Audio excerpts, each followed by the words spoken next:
Right, here's what we're gonna do. My Don Patron, Blessed, what a name, Blessed sent me this video of Bart Ehrman saying that the encounters between Jesus and Peter in John and in Mark are contradictions. Let's hear him out.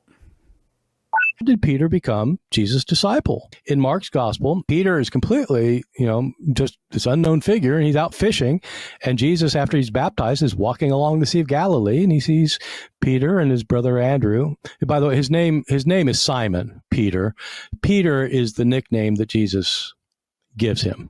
He sees Simon and Andrew fishing, and he calls them, says, "Come and be my followers," and they drop their nets and they follow him. Boom, just like that. When you get to the Gospel of John, it's not that at all. Peter, Simon, and Andrew they're followers of John the Baptist, and John the Baptist sees Jesus and says, "Behold the Lamb of God who takes away the sins of the world." And so he decides to follow Jesus. And right off the bat, in John, Jesus says something, and Peter says, "You are the Messiah." Pure fiction. It never happened. This is in chapter 1.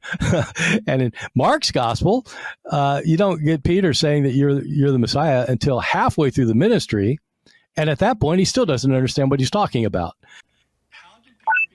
Right, let's begin with defining what a contradiction is. A contradiction occurs when two or more statements or ideas or accounts are logically incompatible. That means they can't be true at the same time and in the same way. For example, the two statements, "the light is on" and "the light is off," that's a contradiction if I'm referring to the same light at the same time. It is either on or off in a single moment. So let's look at the accounts in John and in Mark. So in John 1, verses 40 to 42, we read, "One of the two who heard John speak and followed him was Andrew, Simon Peter's brother. He first found his brother Simon and said to him, 'We have found the Messiah,' which means Christ. He brought him to Jesus. Jesus looked at him and said, 'So you are Simon, the son of John. You shall be called Cephas.'" The first thing I want to point out is that the way that Bart relays this encounter is a little muddled. Now, that was just a clip, and there was a cut in the middle of somewhere of him saying this. So maybe he did clarify, but if not, I will. Because it sounds like he was saying that Andrew and Simon were the two disciples of John that we're reading about, but that's not the case. So if you read from verse 35, "The next day, again, John was standing with two of his disciples, and he looked at Jesus as he walked and said, 'Behold, the Lamb of God.' And the two disciples heard him say this, and they followed Jesus. Jesus turned and said to them, 'What do you seek?' And they said to him, 'Rabbi, where are you staying?' He said, 'Come and see.' And then they stayed with him. And then we go from verse 40, where we read, "One of the two of John's disciples was Andrew, Simon Peter's brother." Then it says, "Andrew first found his brother Simon and told him, 'We have found the Messiah.'" I just want to clear that little detail up because it bugged me, and you could probably see it on my face when I heard it. So in John 1, the scene is Andrew, a disciple of John the Baptist, hears John declare that Jesus is the Lamb of God. And the action that follows is that Andrew and this other disciple, who some scholars think is John himself, otherwise he's unknown, he's unnamed. Andrew, with this disciple, follows Jesus. Then he finds Simon Peter, his brother, and he brings him to meet Jesus. So what Bart is saying is that in John 1, Peter seems to encounter Jesus for the first time a day after Andrew encounters him and decides to follow him, and that Peter is introduced to Jesus through Andrew, who first meets him. So then let's look at Mark 1, 16 to 20. "And passing along by the Sea of Galilee, he saw Simon and Andrew, the brother of Simon, casting a net in the sea, for they were fishermen. And Jesus said to them, "Follow me, and I will make you fishers of men."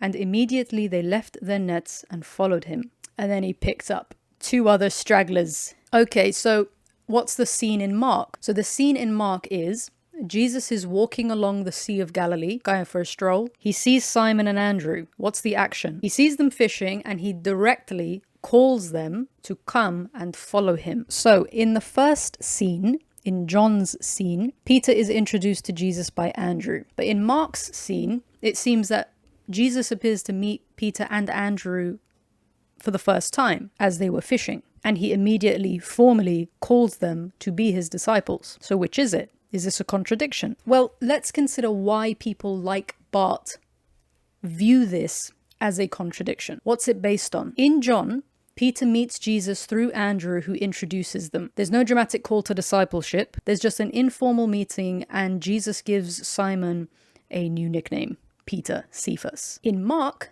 Jesus seems to encounter Peter for the first time and calls him from his boat. And there's no mention of Andrew having met Jesus earlier, or of there being any prior meeting with Peter. Bart Ehrman and others may argue that this shows the gospel writers had different traditions of how Peter was first introduced or first encountered Jesus. Now, if both accounts are meant to describe the same first meeting, then they seem incompatible. So, the question is, are both accounts describing the same first meeting? This is the crux. He is telling you that this is a contradiction.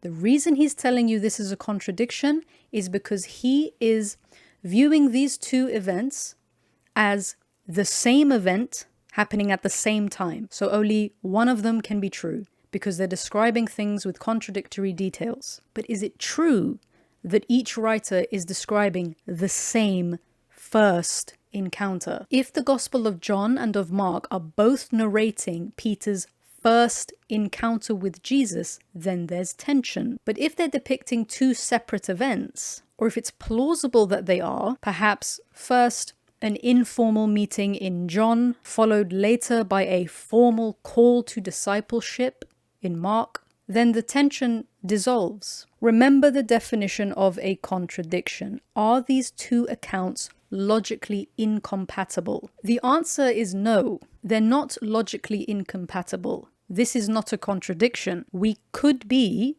reading 2 separate events, and them being 2 separate events reconciles these encounters. There is nothing in the texts that compel us to conclude that both authors are describing a first encounter. The multiple encounters view fits perfectly well. It is a plausible narrative. What Bart needs to do is prove that the 2 accounts are logically incompatible, but he can't because he is resting on the assumption that these are both first encounters. A discrepancy in detail is not a contradiction. You have to look at the texts that are being criticized in their contexts, pay attention to the details, and find out what the crux of the issue is. The crux of the issue is whether or not we are reading 2 accounts of the same event happening at the same time. We're not. It seems that John is describing an informal meeting, that Andrew and this other disciple met Jesus first. They stayed with him for a day, and then Andrew, obviously, went and got his brother and was like, "Dude, I found the Messiah." And then he brings him to meet him. There's no call to discipleship. It's just a meeting. Then it seems in Mark's gospel, what the author is describing is that Jesus is walking along the sea and he sees Andrew and Peter and he sees them fishing. Then there's this call, this formal call to come follow me. This call to discipleship. Makes perfect sense to me, man. Lastly, he also touches on Jesus giving Simon a new name. We famously read of Jesus renaming Simon to Peter in Matthew 16.